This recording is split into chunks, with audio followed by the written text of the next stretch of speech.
I'd like to call the meeting to order. Notice the meeting was properly posted Friday, June 30th. Item number 3, discussion possible action to approve the minutes of the special meeting held on May 30th. Move approval. Second. All in favor? Aye. Motion carried. Item 4, discussion possible action to approve the minutes of the special meeting held on June 7th. Move approval. Second. All in favor? Aye. Motion carried. Item 5, discussion possible action to approve the minutes of the special meeting held on June 20th. Move approval. Second. All in favor? Aye. Motion carried. Item number 6, discussion of possible action. Action may include but not be limited to providing additional instructions to staff, receiving documents, and or making a recommendation to the Board of County Commissioners regarding an update from the Director or Designee of the VOCC Court Services Department. Grant.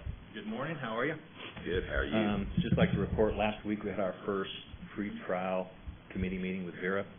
It was more of an introductory meeting, but it went really well. One of the main topics that we've discussed in here and I've been discussing is getting the one judge to get our paperwork, and that was a huge topic of discussion, and that's in the works. So that's positive news, and that's definitely being discussed. In the meantime, Judge Trong has agreed to receive our paperwork and get to it ASAP, which she is. It's being signed immediately. And with that being said, last we checked, there's only 5 cases pending signature, which is tremendous comparatively to what we've been looking at. So at a minimum for now, until there's something more permanent, temporary fix is working well. Grant, let me excuse you for a moment. Is Judge Trong going to be the single point contact? I don't believe so. I believe for now. Okay. But permanently, there was a discussion of possibly looking at a retired judge to come back to be appointed in some sort of fashion, however that would work, to do that solely. But she is the single point of contact temporarily. Right. Okay. That's all I got. Motion to receive. Second. All in favor? Aye. Motion carried. Item Thanks, number.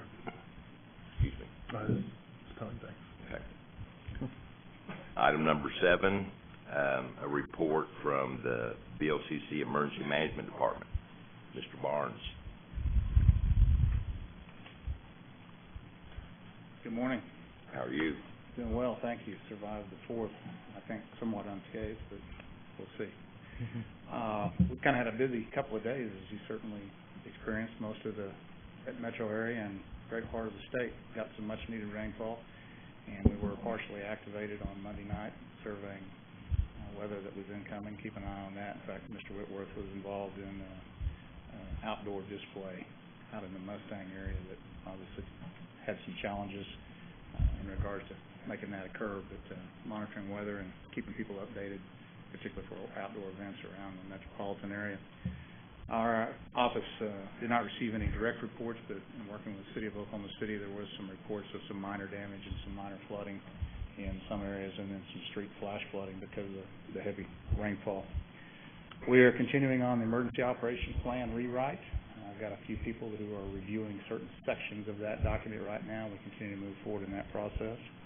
And annual agreements, still waiting on a bunch of those to come back from the area fire departments. We've got about probably half of those back, and about a third have gone across the board, so they're trickling in, and those hopefully be done within the next couple of weeks. That's pretty much where we are for beginning of fiscal year.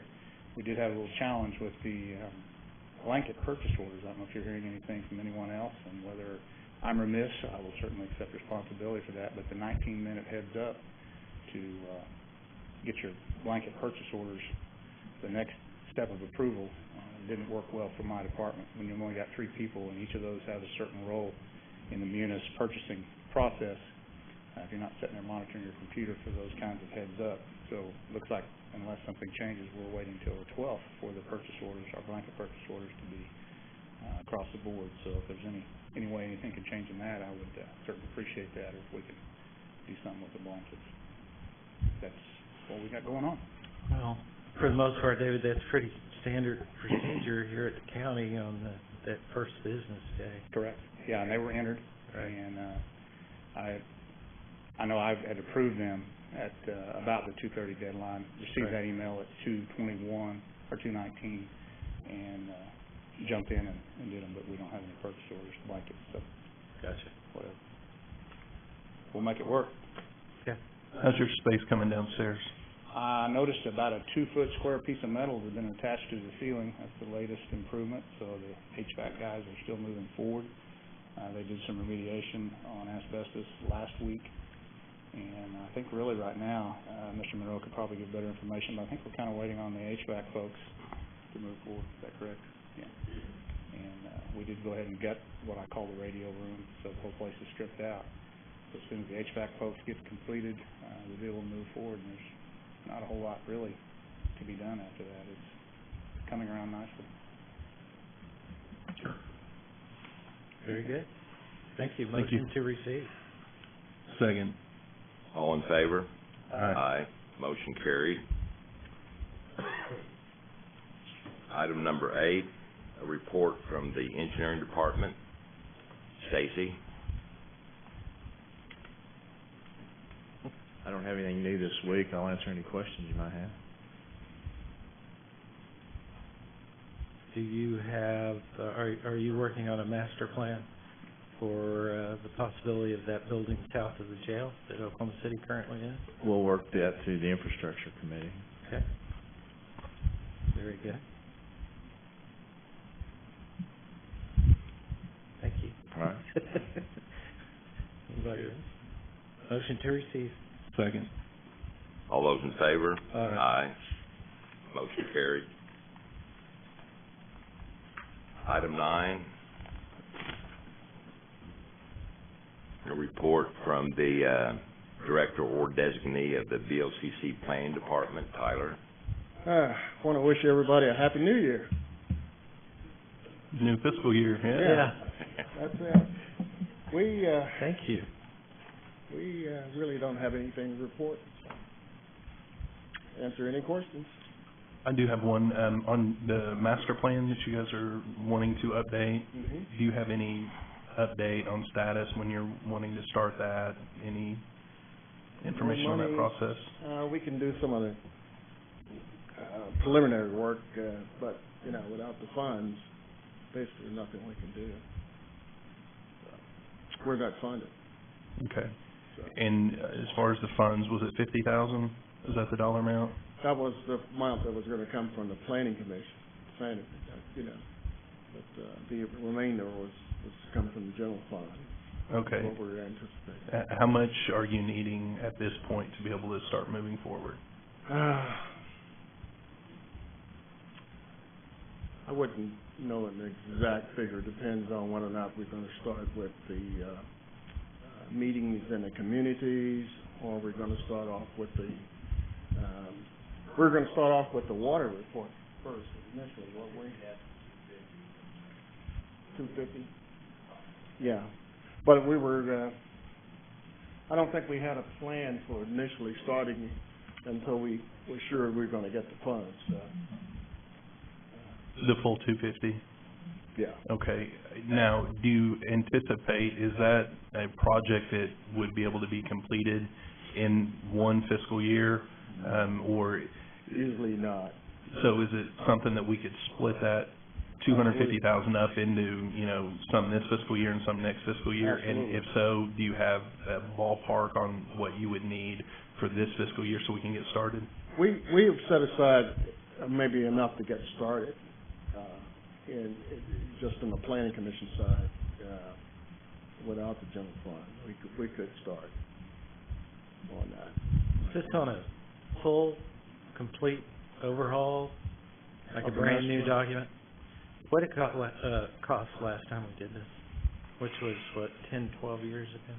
Yeah, we did a lot of it in-house, and I'd say around 10, 12,000, but that was really just an effort to get something going after we haven't done anything in 60 years, Right. But to get a full-blown, professional new regulations and all of that, would run around 300,000 is what we estimate, so. And is this contracting out with somebody? Yes, absolutely. And a lot of the contract work is mostly where most of the funds would go. Thank you. Professional planners and legal folks to get it done. And you said you set aside about $50,000 from your budget. You're just not wanting to start that process and expending those funds if you're not going to receive the rest of the money, and then just Correct. kind of be stopped and Yeah. spent money that you really didn't Right, I don't want to spend need it to spend. and not, just get to a point and just worthless. I'd like to be able to complete it. Okay. Any more questions? No. Thanks, Tyler. I appreciate your help. Do we have a motion? Motion to receive. Thank you. Second. All those in favor? Aye. Motion carried. Item 10, a report from the HR Health and Safety Department. Mr. Matthews. Good morning. Good morning. I have nothing to report, other than I'm happy to be back from vacation. Are you really? Yeah, really. Any questions? Other than my sanity? Where are we on the handbook committee? We hope to meet next week and hopefully finish that up pretty quickly. I think do we have the final draft, Matthew? Okay, I think we're waiting on the final revisions in the draft. Right. One of the things I've heard, kind of in the hallways, is there may be some type of Kronos adaptation out at Judy. I've heard that. I don't know that for a Right. fact. I know that there was some discussion about adding Judy to Kronos, and the issue regarding timekeeping for non-exempt law enforcement is still an open issue. Right. But that's a budget board decision to make, to possibly change that pay period. Gotcha. Thank you. Any more questions? Thank you, Dan. Nope. Thanks, Dan. Do we receive that? We need a motion. Motion to receive. Second. All those in favor? Aye. Aye. Motion carried. Item number 11, a report from the Social Services Department. Christie. Good morning. Good morning. Let's see, we should be getting the CSG proposals, community support grant proposals in on, I believe, the 19th. And so we'll be getting in touch with you or your representative to set a time to get together and go through those. Also, just as an FYI, we've been working with Keith. He's been helping us on some issues that we're having with our chiller. It's 26 years old and aging out pretty quickly, so we're just working on keeping it hobbling along as long as we need to while we work out what a bigger solution is. So Keith has been invaluable on helping us work through that situation. And other than that, I guess nothing else new to report, unless you have questions. You have your own maintenance crew? Yes. Okay. And we're able to handle most things. If there's something major, then Keith steps in and helps out and gives us support. Great. Any more questions? Thank you, Christie. Motion to receive. Second. All those in favor? Aye. Motion carried. Item number 12, a report from the Information and Technology Department. Dane. Good morning, everyone. Good morning. Good morning. Being here prepared for agenda item 17, not exactly prepared for this, but I'm happy to answer any questions.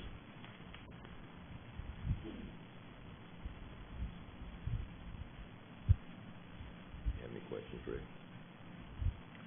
There was talk a few weeks ago about Telmate and Aegis and all that. Is that project underway? don't know where we're at in that process. We're not sure where the VOCC landed on, where that went across. So, I think they moved forward with it. Well, I do think that one thing that we were waiting on was some type of language or Contract? something on a potential three-way agreement The status between quo between, indicated a multiple party. yeah. Harris and whoever the Elmate parties and- are. Yeah. I don't know where we're at on that. Okay. Any other questions? Where are you guys on contracts? Do you know? Coming into the fiscal I year. don't think we have that many left. I think nearly everything has gone across except for, I think did OMS go across last, not Monday, but the previous? There's not many left. We're down to not much. So our concern right now is DR, disaster recovery, and getting all of that stuff that we purchased a couple of months ago in and installed. And I can give you a brief update on that. We have installed and configured the backup wireless LAN controller. It is now resides out at Midcon at the offsite facility. It's been tested. So I'm now confident that should our current wireless LAN controller here go down, we will continue to function from a wireless point of view. So that was a good first step. It's also an easy first step. So pretty minimal on that. As far as the rest of it, we're probably tied right now to getting the blanket opened up for professional services. And much like Mr. Barnes, talked about with the short notice on that, I don't believe we got our blanket in for Presidio in time. So until we get that done, can't get professional services scheduled to get the install on the rest of the stuff. But once we do, pending the engineer's availability, we'll be ready to, should be able to ramp that up pretty quickly. Okay, what about the battery backup system? That was purchased, I believe, on Friday, along with the services on that. So I don't know where we're at as far as a schedule, but it's been purchased. So the process is rolling on it. That will be it. When it comes in, we will have to schedule, obviously, downtime. Everything will have to be shut down for that, to move that out with regards to power and electricity. So that will be a weekend project, be a Saturday, Friday night, Saturday, whatever we get approved. Okay. Yeah, if you can try to figure out a time frame on that and Yes. let us know, that would be great. Yeah, absolutely. Any other questions? No, sir. Thank you, Dane. Thank you. Motion to receive. Second. All those in favor? Aye. Motion carried. Item 13, a report from the Facilities Management Department. Mr. Monroe. Just an observation on the whole, the Social Services Department is much prettier than Emergency Management. Christie's great to work with. David is a problem sometimes. Where'd he go? There he is. They sit together. Well, speaking of David, whenever he was speaking earlier, he had mentioned that it's kind of moving along now. I think the board's goal was to have his space ready for tornado season this past year, which it wasn't ready. Are we anticipating it being ready for next tornado season? I have every confidence it will be ready for next tornado season. Yes. We're waiting on United Mechanical to put a VAV box or two in the ceiling so we can install the ceilings themselves. Then we'll put the carpeting in. But doors are in place, windows are in place. The space has been built out and painted. I understand he's got his dry marker boards ready to be put up, and our electricians and communications people are ready to move as soon as the HVAC is in place. Other things happening. Last week, we, with the help of MIS, relocated their training room back to the third floor. We're working with them to install a better training room in that location in anticipation of the abstractors moving into that location on the west end of 1, if you know what I'm talking about. South of the hallway, west end, that's been cleared. The abstractors are supposed to move in this Friday, and we're prepared with communications and cabling and so forth to make sure they're up and running. I've worked with David Hooten and his crew there. The county won't bear any cost in moving the abstractors. Their respective companies will aid in that effort. So they'll be moved down into that location. We'll just have to provide the communications again and the Cox hookup for their fax machine. You expect that to be a one-day move? Yes, I do. Okay. That's what we're planning for. And then as soon as the abstractor's old space is cleared, we'll immediately begin with construction there. Not anything in depth, carpeting, paint, perhaps some reconfiguration so that we can move that newly formed department into that location on a moment's notice in the event we have to or we should.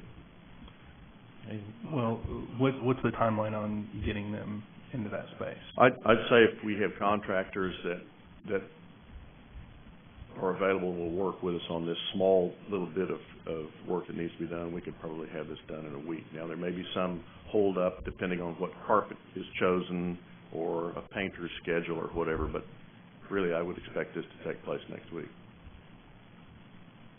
And you're aware there's budget ability within their budget? That's what I'm told. Okay. Just want to make sure you're aware. I'm aware, yes. Do you feel comfortable with that as far as next week? I think so. You know, like anything else, there are always hiccups Right. and always things that come up. But I feel confident that should everything go according to plan, we'll be ready to install them the next week. So they would be installed the following week. Your hand is healing nicely, I assume? Yes, it is. Thank you. Silver nitrate is a great thing. Yes, it's good stuff.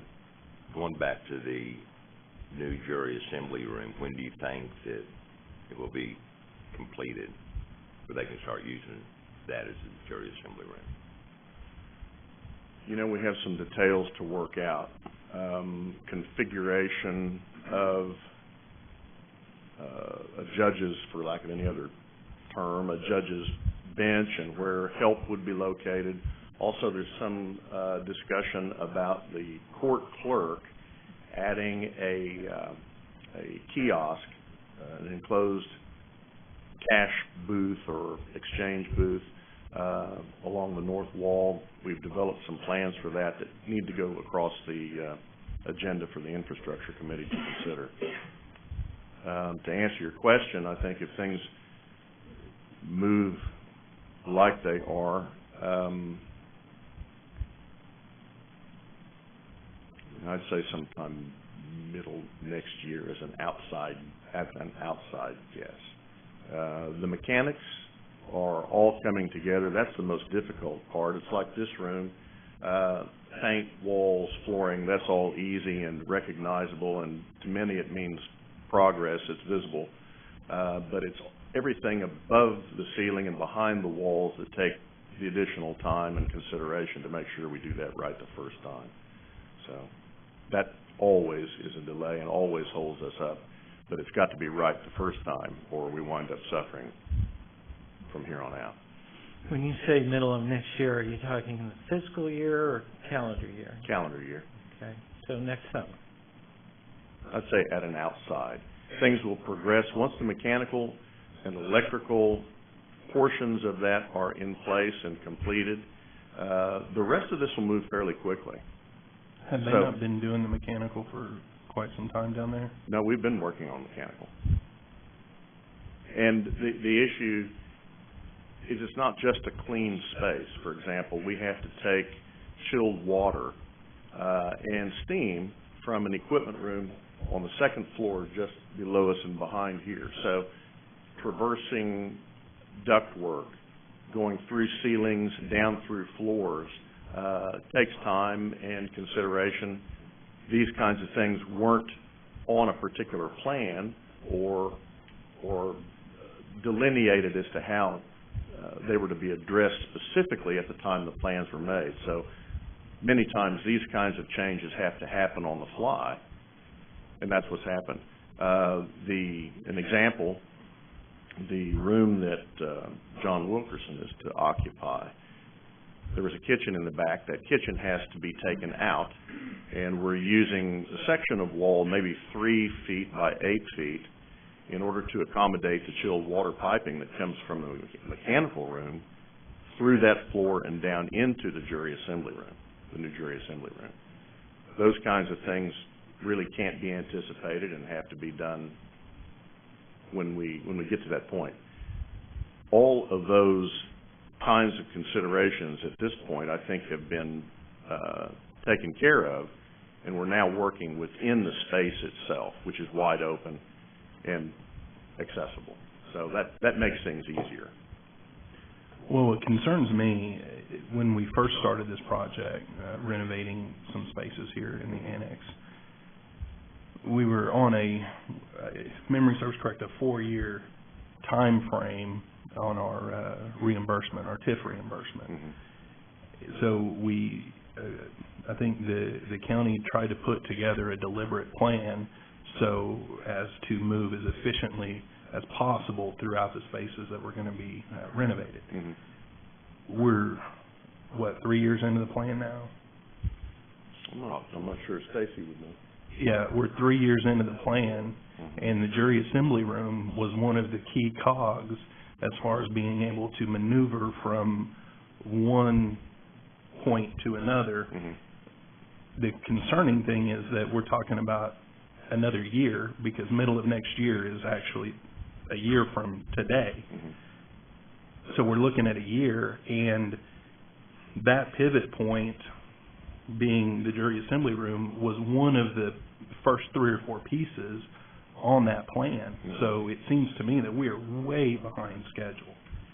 And with that being another year to have that completed, and we've got decisions that it seems like, according to your statement, that have yet to be made that could potentially be holding the process up as well, how much of a holdup is that putting on the rest of the building and the renovations? You know, I think when this contract was let, it included the mechanical portions involving the first and second floors and also the 6th floors. If you remember, this is a series of dominoes. We couldn't completely evacuate the building, and so we had to prepare a space for occupancy and then make a move and work on the space that was just vacated. That's happened on the 6th floor. Planning and engineering had to move into the 2nd floor before we could begin work on the 1st floor. Part of the issue is the overlap between the space utilization plan and the mechanical portion of this plan. And what we've tried to do is marry as much of these things so that we can accomplish as much together when spaces are available and unoccupied. As you know, anytime we move into a space and have to work above a ceiling, the asbestos crew has to come in and completely take over that space in order to clear it so equipment can be removed and replaced before ceilings and any finishes or reconfiguration occurs. There have been some holdups there. We've had other projects we're working on come into play as well. But, you know, I think given the So there's other projects that have come in that have... As far as the AV crew is concerned, it's not been anything but, you know, a few little things that come up, but that's what... But a few little things add up over time, and I completely understand where you're going with your domino analogy. That's kind of what I was talking about a second ago, was that, you know, we tried to position these steps in a organizable fashion so that we had flex space to where we can move individuals. For instance, District 1, we were jettisoned for a short/long period of time. But those were all issues that I thought initially were going to be a year and a half into the process. And now, I mean, it's looking like we're going to be 4 years into the process and jury assembly rooms just be being completed, and we're kind of at the end of the timeline there, and we still have, I don't know how much, but well over half, if not closer to 70% of the stuff that was gonna be done, not done yet. 70% of the stuff that was not done. Well, let me see if you... Of areas that were gonna be remodeled. And maybe I'm off on the 70%, but at least half, right? Well, I don't know if that's I don't look at it quite like that. We've remodeled District 1 space. We've spent some time with District 2 trying to organize what they may have wanted, what they did want on the west end of 1. We've had to move the witness center, the DA's witness center, twice now, once from this room to the west end of 1, and then to the north end on the same, or the north side on the same end of the annex, all to accommodate the process. So it's been a little difficult. It's like a giant Rubik's Cube. We can't move into a space until it's vacated to move quickly. The DA space on the 6th floor, DA Civil is a perfect example. Mr. Prater said he doesn't want those people to move into any temporary location whatsoever. He wants them to move when their space on 5, the jury assembly room now, is completed. That means that we can't address D3's, District 3's space where they are supposed to go, and the additional space that the public defender needed to have. But that's no different than the beginning of the process, because unfortunately, District 3 volunteered from the get-go to kind of be at the tail end of the process. Theirs was going to be at the end of the whole remodel, which I think we all appreciated that. But the problem is now we're so far into this process, they're still looking at being at the end of the line. And the end of the line, I mean, do we see a light at the end of the tunnel, or is it a train? I think so. If you want to look down the road and not consider what we've managed to accomplish, I mean, look around you in this room. We've done it right. We've done it the first time. And if there are any failings to be pointed out, I'm more than happy to accept that, knowing what we've been capable of and what we've done at a reasonable cost. And, you know, if there's some other approach that needs to be taken, I invite it. Anything to help move the process along, believe me. Well, it sounds to me like keeping, whether it's this group or the infrastructure group, informed as far as when there's department heads or elected officials or whoever that are wanting to make changes or whatever, keep that group informed so they know, when I say that group, either this group or infrastructure, so we kind of know what the pieces are looking like. But getting back to my biggest concern, we were on a 4-year project for this TIF reimbursement when this started, and jury assembly, from what you said a minute ago, is potentially going to be this time next year, which will be at the end of the 4-year TIF reimbursement term. And at that point, then you will be able to start looking at moving DA Civil, District 2, you know, they still have to be moved and relocated. That and wasn't then you've part got of District the 3 consideration whatsoever. District 2. I understand that, but their move was part of, but they want to be in a different space that may not have TIF reimbursement associated with the expense, but it's still part of the process. I couldn't have anticipated. And we got District 3 that still needs to. So I mean, how far outside this 4-year window are we going to fall, and are we still going to be able to receive TIF reimbursement? You know, that's a good question. I think maybe Stacy can answer that.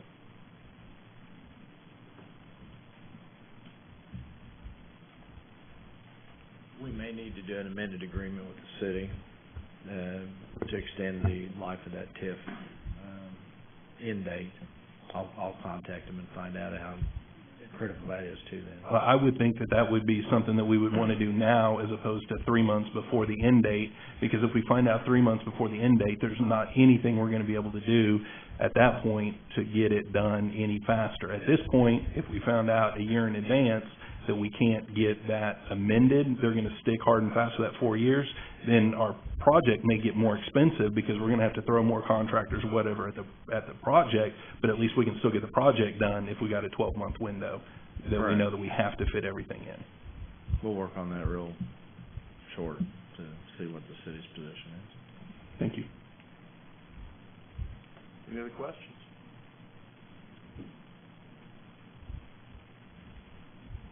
Thank you, Keith. Thanks, Keith. Motion received. Second. All those in favor? Aye.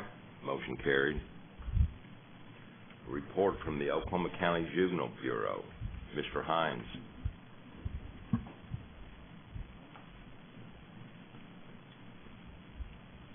Good afternoon, still morning. Good morning. How are you, sir? I'm doing good. I'm filling in for Miss Overstreet. She's on vacation this week. The only thing I have to report is that we are in the process of hiring new detention officers. We're still short on detention officers. The last count was about 25. The good thing about that is that the resident count has been down, so we haven't needed as many officers as we've needed in the past, but that could change as I'm standing up here speaking. And so basically, that's all I have to report today. Do you know, are you guys having issues with the blankets, and is it the blankets being approved for your department, and is there anything that needs to be done? Yes, all of the blankets that I'm aware of has been approved. There's still one that there's some discussion on, and that is the upcoming American Corrections Association audit and how that is going to be funded. So I know Ms. Overstreet was considering asking for a supplemental to pay for that particular audit.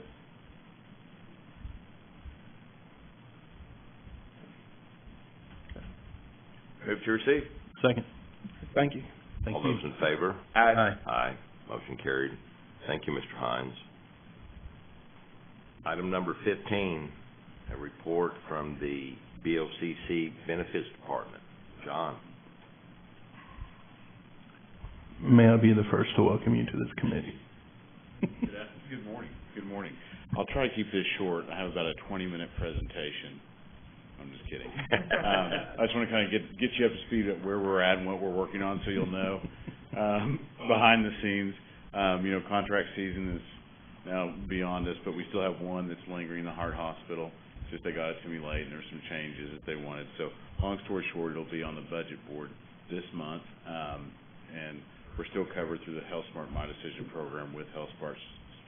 So there's no interruption of service. Everybody can still go. It's just we still have that independent contract that allows us, if we move to another place, another TPA, we get to keep it. So that'll be on the budget board. Something you didn't know, been working on an agreement for the last several months with Cardiovascular Health Clinic. We're out by Quail Springs Mall. Pretty exciting agreement. Founders of the Heart Hospital, Dr. Dwayne Smith and Jim Melton, who I've been working with, and state-of-the-art facility, and they really specialize in complex cardiology procedures, and vascular procedures are really, really expensive stuff that cost us $150,000. And long story short, they're giving us great rates for those procedures. So working on an agreement with them.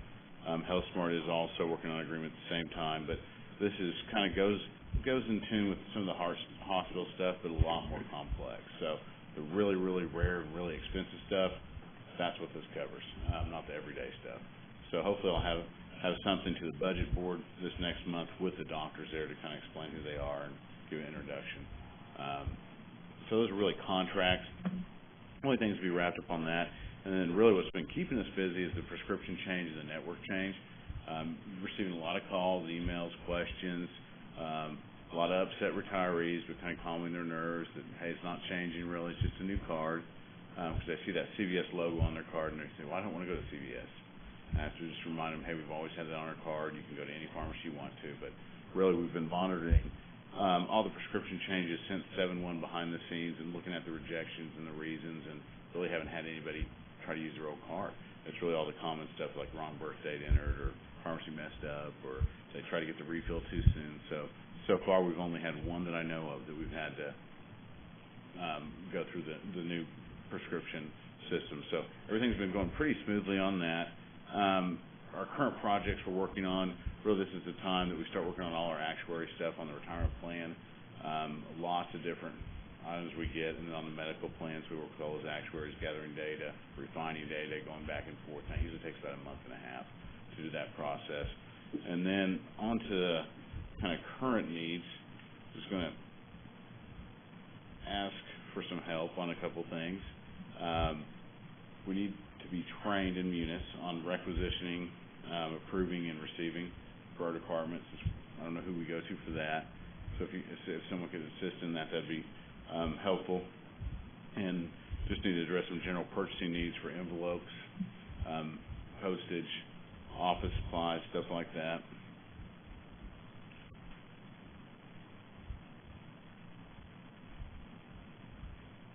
I've been working with the IT department to maybe address our computer needs going forward, to get off the old equipment and move on to the new equipment. So they're working with us on that. But really, we need to get trained on Munis first to find out how to do the simple purchasing.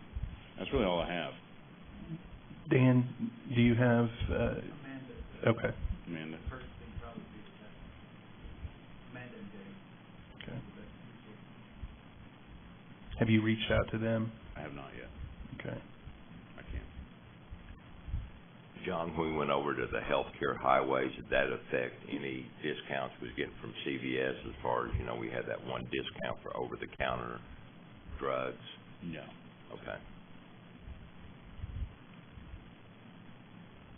How's the transition going? It's going really smoothly so far. We really kind of hear from people when they go to the pharmacy, so we've heard from a couple people already, and it's going really smoothly so far. I mean, we haven't had much disruption. Like I said, I was surprised because we had about probably 150 prescriptions run through from Saturday morning through this morning already, and we had 6 disruptions. Again, those disruptions weren't related to change. That's really good. So we see smooth things going on that, and the most exciting thing to me is that we'll get at the end of this week an invoice for our first week of prescription costs. So the proof will kind of be in the pudding. We'll get to see that actual paper invoice and see, hey, how much does a week of prescriptions cost under the new plan. Now the healthcare network change, healthcare highways, really haven't had much issues or problems so far with that at all. Almost everyone's in. I think 3 doctors have been out. We've got them in network, and then one we really weren't able to get that doctor in network for some variety of reasons. But it's going relatively smoothly. Welcome aboard. We're glad to hear it. Look forward to receiving that good news.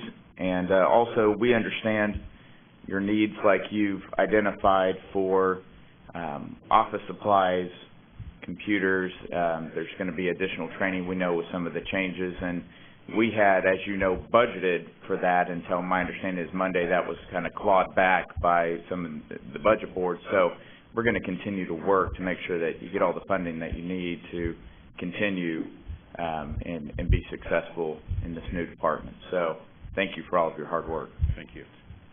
Dan, Perfect. And if you need anything else, you can always reach out to us. Mr. Graw had mentioned computers. Are you guys going to have to purchase new computers, or are you bringing your computer that you currently have been using? From my understanding, at some point we'll transfer to new computers and leave our current computers with the county clerk's office. But those wouldn't be going with us, but we could use them for the interim. Is there specialty software and stuff that's currently on those computers that some of them, and we identified that with IT what we need. So they have a list of what we need. So will that be a new purchase then on the new computer? Correct.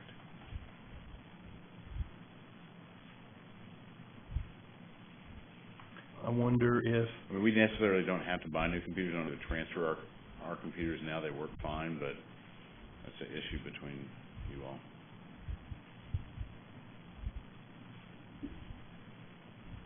Okay.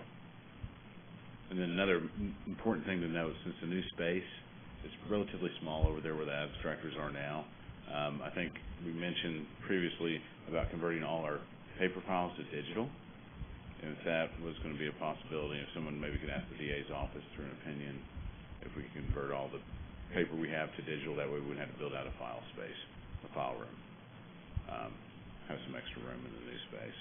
Could you identify a cost on doing that? we could do it internally, so we just, no cost. How long would a process like that take, would you About anticipate? A couple weeks.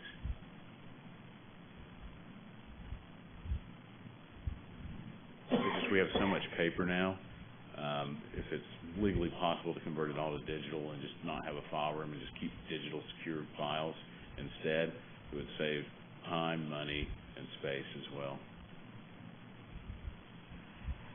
I'm sure council can answer that on the spot, right? Actually, by statute, it is a responsibility of the Board of County Commissioners to develop a record retention and destruction policy, and the board has not done that. So in the absence of that kind of a policy being created, it's not a question that I can answer.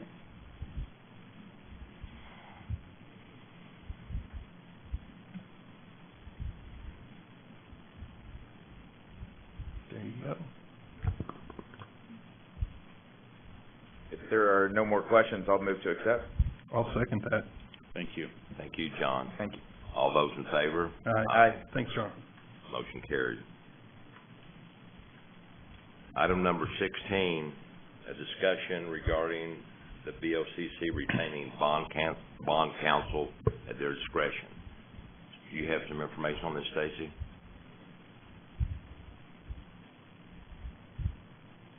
Yes, I think I'm the one that brought this to you guys Right. a few months ago, and you actually did make a motion on it, but it never went on up to the board. District wanted asked it to come back to this for further discussion, just to solidify what's going on. I needed it we bought some land out near Tinker Air Force for their benefit, and over the years, some of the land that's outside of the flight zones, but it's inside that bond, is needed by ODOT, needed by the city of Midwest City for some projects. And then more recently, it's come to the attention the PBA might need some information from a bond counsel. So I just wanted to have another discussion about all the reasons to get one in place and how you go about getting one in place. It's a professional service, so it's not anything you bid out. It's just qualifications-based selection process, how you'd want to go about selecting it. And then as far as the discussion goes, I think District 1 wanted to add some questions maybe. Well, there's several items facing the county currently and in the foreseeable future that would either require bond counsel or at least be very beneficial to have bond counsel on board. We had a meeting last week for the Jail Trust Committee, and that's something that if something moves forward that we could probably really utilize outside counsel, bond counsel on those issues as well.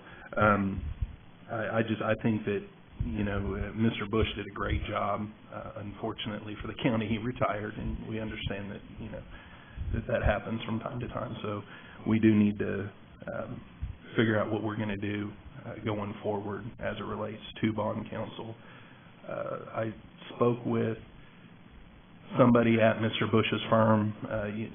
They've got a lot of the information that that Mr. Bush did for the county is there at his firm. I spoke with one of those individuals, and what he had indicated was the city of Oklahoma City, and I may get this a little backwards because it's a little convoluted, but my understanding is the city of Oklahoma City utilizes a three-way agreement between the city, Mr. Bush's firm, and then John Williams' firm, who's actually the bond counsel for OIA. And it's because his firm and then Bush's firm kind of have a little bit different specialties, so they kind of bounce off each other and perform the services that that each one is better suited to. And that may be something that we may want to look at as well. OIA is a county entity, and they do have bond counsel there, and then Mr. Bush's firm has all of our old information from doing work for us, and if we could utilize a three-way agreement similar to what the city of Oklahoma City is doing, I think that might work out. It might be something worth looking at. And if you guys would like, I could reach out and try to at least obtain a copy of that three-way agreement so we could look at it and see if that's something that would be in the interest of Oklahoma County. That's something that the Oklahoma City Council approved on their agenda just this morning, and there were two different law firms that were listed for that item, so I think that would go to support your understanding. So certainly I would recommend possibly looking at that type of agreement. Yeah, and the individual that I spoke with at Mr. Bush's firm said, you know, a lot of times two law firms, you know, it doesn't work very well whenever you're doing that, but these two firms have done this so much in the past, and they work really, really well together that he thought that it would be more beneficial, not to put words in their mouth, but my takeaway was that the thought was that it would be more beneficial to the county to have a three-way agreement as opposed to just a one-way agreement with just them even, because they would want to utilize Mr. Williams and their expertise in certain issues as well. So I think we're just a matter of weeks away from really needing them on some issues, so it's something I'd appreciate if you'd put a high priority on. Yeah. If you guys would like, I can effort a copy of that agreement. So moved. Second. Thank you, Stacy. All those in favor? Aye. Aye. Was that also to receive the report? Yes. Yes. Motion carried. Item number 17, discussion concerning specific IT services and telephony to the OSU Extension Center. Dane. Morning again. Morning. Morning. We have attached a document that lays out some options that perhaps we didn't lay out 2 weeks ago when we did this, that just to give the BOCC items and you guys the option to consider other avenues with OSU Extension. So I can answer just about any question you have regarding that and the MOU that we've presented as at least a first draft. Okay, Dane, I've got some questions. I'm under the responsibilities and agreement section. Of the MOU? Yes, sir. It would be on page 2. Yep. On transfer ownership of the new switch that OSU has purchased for the new building from OSU to the BOCC. Correct. How would that transfer take place? That I don't have an answer for because I don't know what the procedure is for it. That is something that we asked for because currently OSU Extension, they purchased that switch back in August when that new building got built. And we just assumed that we were going to be able to put it in and so forth. MIS does not feel comfortable putting a configuration that is ours, that is the county's, onto a device that we don't own. So I do not want to get into a position where that piece of equipment goes into a building the county doesn't own. The state decides to come in and, number one, lock us out if they so choose to take that piece of equipment and go. They've got our information or potentially our information. So I don't know what the procedure is for doing that. We would have to get guidance from either BOCC, Oklahoma State. I don't know how that works. That's just what we're asking to get. In lieu of that happening, if that was not able to occur, could we put something else there? With OSU's permission, because we're talking about something that's in the OSU building, not the county building, correct? Correct. We would be able to have them remove the switch from their building, and then the county could purchase a switch that belongs to the county, and then have OSU or use one in inventory that we've already and then purchased. we could just invoice them just like we're invoicing on the other stuff. We could do that, yes. That's an option. What's the distinction between the switch and the server? Under risk, still on page 2, you're talking about some concerns with the server. Our server risk, we have an aged server, and if you look at we do or OSU does? We do. Okay. Okay. That server exists. It's the IC web server. It provides the interaction client. Now, for those of you guys that are on the CIC phone system, you have a client that piece of software you log into. It's where you make calls, transfer calls, turn on recording, so forth. We had to bring that server up when OSU Extension came onto the CIC phone system because we don't support their PCs and we don't allow their PC traffic to connect to county resources. It's access listed off, it's VLANed off, we provide internet, that's it. Because of that, since they're not able to access county resources, we had to bring the server up, make it face the world, they get through it through the internet. They are the only department that has to do this because they're the only ones we provide CIC phone system to that's not technically on the county network. Obviously, we can shut that server down if you guys decide to discontinue support. Shutting that server down reduces our risk minimally because it does run Windows Server 2003, which is an aged operating system. It's been out of support for a couple of years. Does that help? But the only county infrastructure that server touches is the phones that are at OSU Extension, is that correct? Not correct. That server is on our network, so it touches anything theoretically can talk to it. Does that make sense? Yeah, so if you spun that out of the equation, would their phones still be able to work on their computers and maybe just not have as many of the dynamic functions? Correct. They would lose the interaction client. I mean, if you're on the CIC phone system, you don't have to log in the client for the phone to work. It just means you don't have some of the interaction within the software itself. It means, okay, now I've got to actually touch the phone to set it to do not disturb, or I've got to touch the phone to dial a phone number, whereas I could do it or transfer, those functionalities. So they could still do everything that they're currently doing, they would just need to they would need to physically manipulate the phone instead of physically manipulate a program on their computer. And that's if they're even using it. I can't even answer that they're actually using it. That's just something we provide because that's part of the CIC system is the software that goes with it.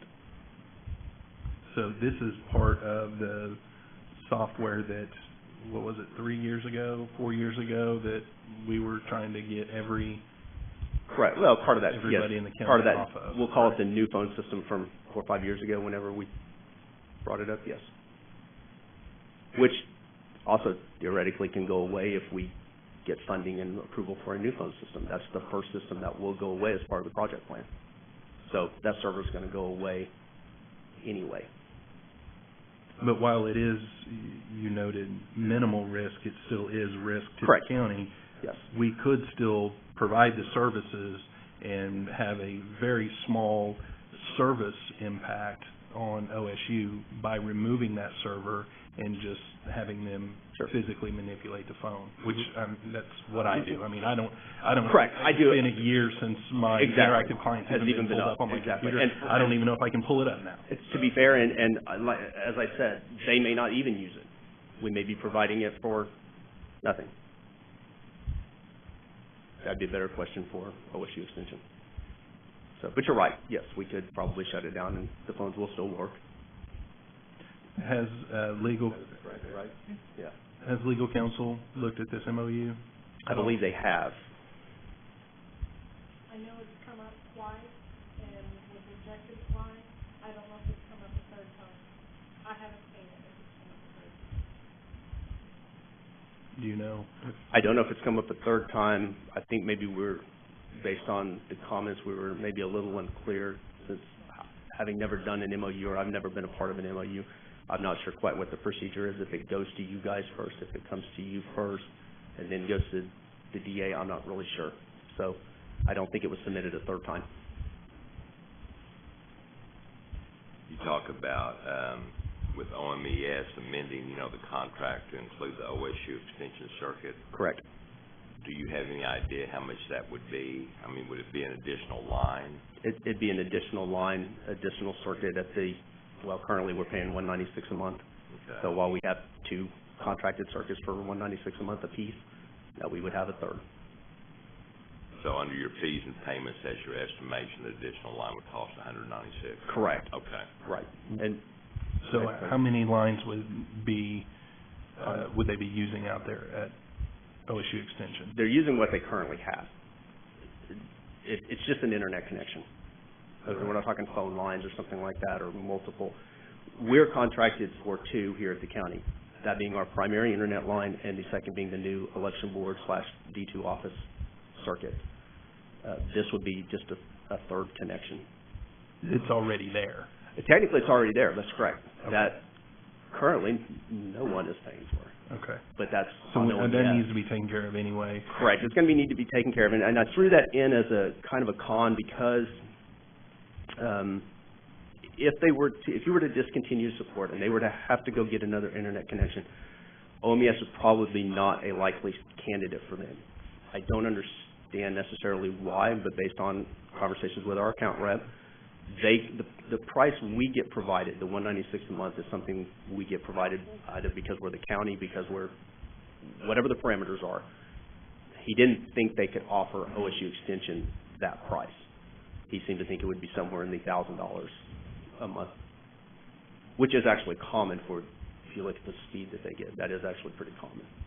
What we get is an incredibly great price. And if they went out on the market to, I'm not going to mention any vendors specifically, but sure, to somebody other than OMES, they may be able to get the price down from the 1,000, but sure.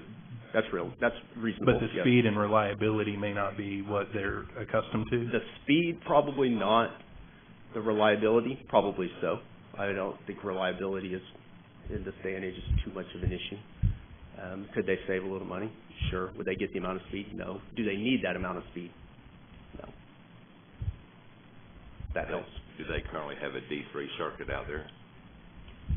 D3. Yeah, a fiber circuit. It is fiber that comes in, yeah. Just goes back into the OMES cloud, and then they route it out to the internet.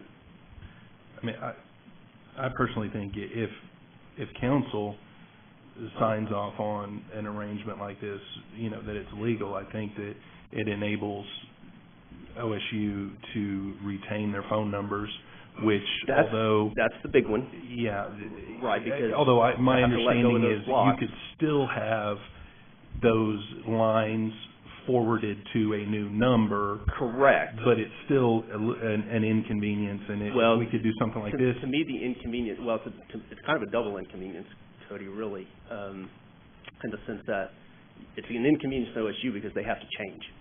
So this number they've had for, I'll say at least 15 years, because that's based on how long Deidre's been here, and she's the one who said that. I believe talking to LaDonna, it's been longer than that. They would have to change that. So there's a little customer visibility there that's involved. But the other side of that is if we release those 2 blocks, we have a number of people here at the county that are on those 2 blocks, HR and safety being one of them. There you go. So, because they fall in that 1100 block, because I know 1190 is Karen, and Dan is in the 2100. So, along with their health safety line. So, somebody's going to have to change. Okay, but if you went that route and released and let them keep their own, then we would be talking about not doing something like this. So, correct. So then OSU would then need to go out and probably get their own service contract for these phones. Correct. That or that pay. A phone system. Let's say a phone system. And would their current phones that they've already purchased, would that company even allow them to go in and change all of that? Well, the lines aren't tied to, or the numbers aren't tied to the phones themselves. But they've already purchased the phones. Correct. They purchased the phones 3, 4 years ago, 2 years ago, 3 years ago, whenever they moved from the Portland location out to the current 63rd Street location. So you're right, they do. And they currently pay the yearly support, the license and the renewal on it, just like the other departments here at the county do. Right, but the yearly support and maintenance is in the name of Oklahoma County, not correct. Oklahoma State County Extension. Correct. Now, we did check with PDT on that. They did feel like they could bill them, send them a bill. They didn't necessarily have to do a contract. They could actually just send the bill straight to OSU Extension. We threw it in just because using, let's say, the state tenant at social services as a guide, we provide phones for them. That's part of it, correct, Christy? Right. So if a phone breaks, you know, the yearly continuant bill that we pay that the Nortel system runs on, which is what they run on out there, we pay for that. Now, I'm sure we recoup some of that in rental agreement and so forth, and it's noted that way. We just use that kind of as a model. It just seems simpler to just have us just assume that $640 and some whatever cents a year, and then just add that to the monthly bill that we charge OSU for support. I did notice you had a note on here under the responsibilities and agreements. In reference to the maintenance and yearly licensing for the phones, says no cost of replacement or expansion will be added to billing from the BOCC. I think one thing that needs to be addressed and make sure that they're fully aware is that there have been discussions, albeit preliminary discussions, at the county to potentially look at changing the phone system that we currently have. Correct. And if we do, then that would be an additional expense on their end. Correct. Because, I mean, the Once old again, system would completely go away. Right. Once again, I would, in our eyes, we would model that much like we do when we replace the courthouse, you know, the judges' phones, or the Employment Commission Social Services and their phones. I'd look at it, to me, it's kind of the same scenario. Yeah, I would just want to make sure that they are fully aware that that is a potential down the road, because, you know, cost of replacement or expansion, you know, if you read this, they may think, well, that's if we need more phones on top of what we have, or if one of these goes bad and we have to replace the phone, not the whole system as a whole. So I think that would, we'd want that to be clear. And also, if we were able to do something like this, the 196 is currently what we're paying OMES. Currently. Those prices could change, and we want to make sure that that they were aware of that. In fiscal year 2016, we were 196 in fiscal year 2017. Yeah, it could go down. It could stay the same, but if it changes, then it would change based upon that pricing. But anyway. Yeah, I would just encourage, you know, and Cody had some valid points about the switch that OSU currently owns, but we need to have more options of that as far as if we purchase a switch. We can certainly put hardware out there. We've got it sitting in our inventory. I could throw something out there. It's not necessarily what I would prefer to throw at it, because it's a little overkill for the amount of ports, let's say, needed or connections needed. Could we get something? Sure, we could. How much would that cost OSU? Because how much would it cost OSU, or how much would it cost the county? The county? Yeah, because the OSU we would need to then bill them for Correct. that expense. We'll say approximately $3,000. That's a ballpark, but if we think we're going to do it for $500, no. Is it going to cost $6,000? No. But based on a 24-port Cisco switch, which is what I told them to, based on looking at what they said they needed, here's what I suggest you go get. We're the ones who facilitated the, here's what you need. Ken does, what do you need? Here's what you need. Okay, great. It was roughly $2,200, $2,300, somewhere in that fund. So we'll say $3,000.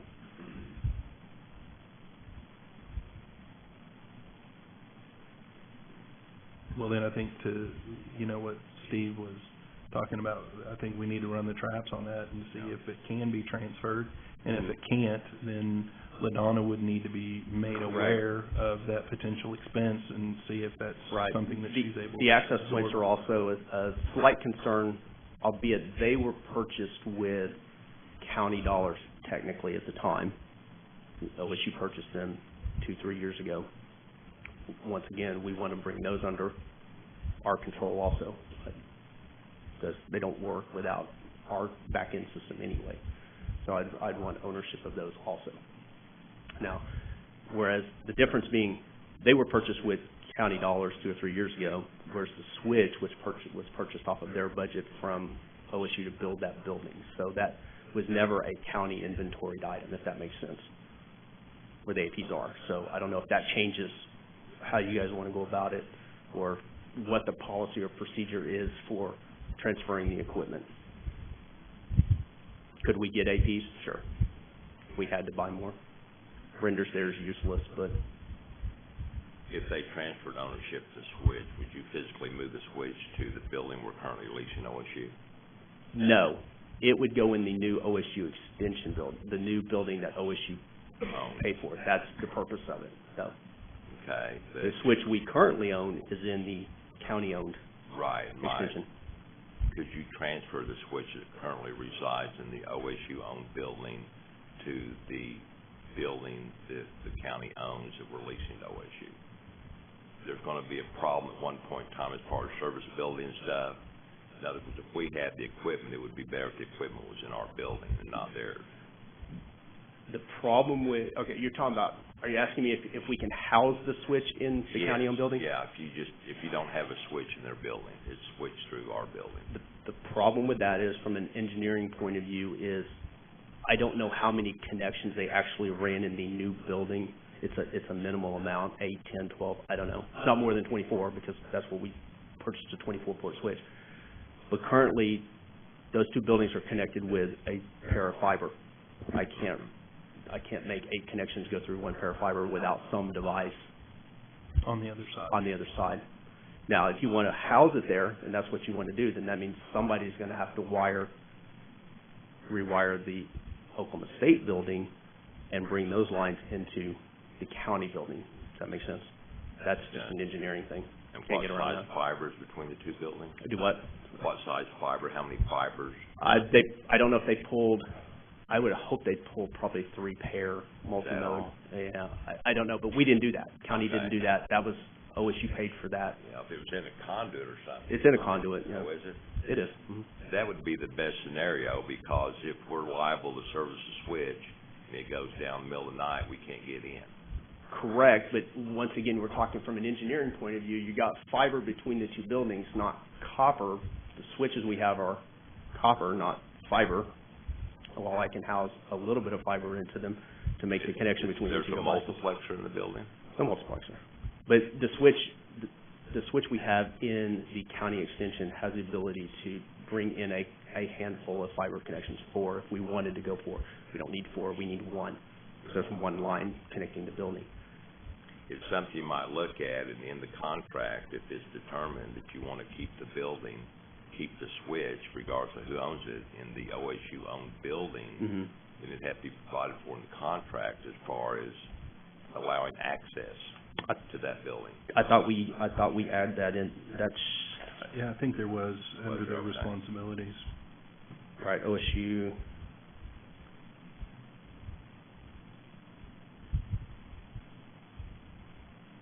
It is the responsibility of OSU to provide physical access Physical to access the to the building. devices when services are required. I get what you're saying, Steve, that Yeah. could we do that? Sure, it would take a lot more cable runs Yeah. from the other building through that conduit, and it would take, realistically, it needs to be copper, not fiber. And while the distance could probably still work, Right. that's just, well, the engineer in me says that's not an efficient way of doing it, but Okay. it's not my call either, so. We'll do whatever you guys tell us to do. So if you're not aware that this has been sent up a third time to the DA's office? I don't believe it's been sent up a third time. Okay, So- have you made the corrections? And I don't want to get into the attorney-client privilege conversation that the DA's office may have had with you on your DA submission sheet. My question is just, have you made the changes that the DA's office had recommended be made on this particular document? The only change, or the only,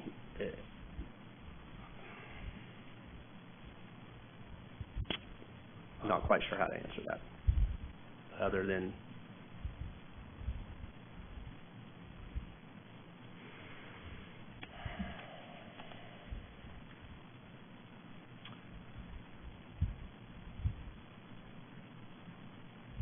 legally, I'm not sure how I should answer that. That makes sense. If you could just get the latest revisions Well- to the contract. Sure, and clearly, based on your recommendations, we want to amend some of this anyway. Because clearly we need to adjust the language on a couple of lines, which is perfectly great, so. This was in our eyes kind of a first draft. Okay. Yeah, but to me, the biggest question and hurdle is from a legality standpoint. Sure. And that's, I would want Erin and her office to sign off on the ability of us to enter into an arrangement such as this. Okay. And it's my thoughts, in agreeing with Cody, but yeah, I would like, going further, including this contract, any contract that you want the policy and governance to possibly recommend the Board of County Commissioners that it would have the DA's blessing, before we got it. Sure. Which is why we sent it up makes initially. Right. Now, in an idea, you don't necessarily have to send ideas. Right. Right. Do a contract based upon this idea. Sure. Come here and see what the thought process is, and if this group, likes it or whatever, then. And to some degree, that was a little bit of our confusion on this is, while yes, I get it's a contract, but it's also still us presenting it to you and say, here's our idea. To us, this is kind of an idea. Yeah, we drafted it, but until you guys approve it and move it on, it's just an idea, clearly open to be able to be edited or changed. Well, I would make the motion then, without objection, that the IT department look at the language changes that were mentioned in this meeting and make those corrections, and any corrections that the DA's office has already indicated that needed to be made, and send the document back to the DA's office for final approval, and then bring this document back to this group. Second. All those in favor? Aye. Motion carried. Thank you, Dane. Thank you. Item number 18, do we have any new business before us? Seeing none, do we have any citizens that would wish to participate? Seeing none, board comments. Cody. Hope everybody had a happy 4th and you still have all your fingers and toes. Mr. Ralph. Same. Hope everybody enjoyed their Independence Day.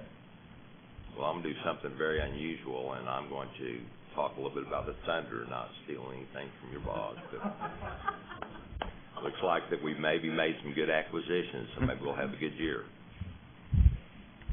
I think Sam Presti has a wizard hat. He's never worn it in public, but I think he thinks outside the box. Do I have a motion to recess for executive session? So moved. Second. All those in favor? Aye. Aye. Motion carried. We're in recess.